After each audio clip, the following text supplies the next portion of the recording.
أهلا وسهلا فيكن بعالم تطوير صفحات الويب. رح نتعلم سوا كيف نبني مواقع حقيقية خطوة بخطوة. بالبداية رح نتعلم لغة ال HTML يلي هي أساس لكل صفحة على الإنترنت.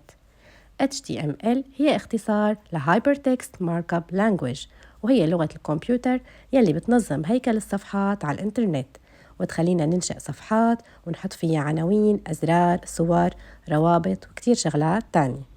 وهلأ وبعد هالمقدمة الصغيرة خلينا نبلش فوراً. بدرسنا اليوم رح نتعلم كيف ننشئ زر أو بطن للصفحة تبعنا، طبعاً باستخدام لغة ال HTML. لإنشاء بطن رح نكتب الكود التالي. رح نفتح قوس زاوية ونكتب بطن ونسكر القوس، وهيك بنكون عملنا الأوبنينج تاج. بعدين رح نكتب اسم الزر، وهون عنا سميناه لايك. بعدين رح نفتح قوس زاوية سلاش بطن ونسكر القوس، وهيك بنكون عملنا الكلوزينج تاج. وبهاي الطريقة رح يظهر الزر قدامنا ونحن سميناه لايك.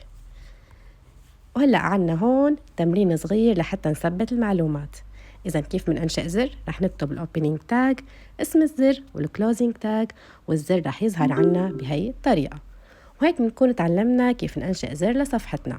وإن شاء الله بالفيديوهات الجاية رح نتعلم كيف نعمل أكشن لهذا الزر. وهيك بيكون خلص درسنا لليوم.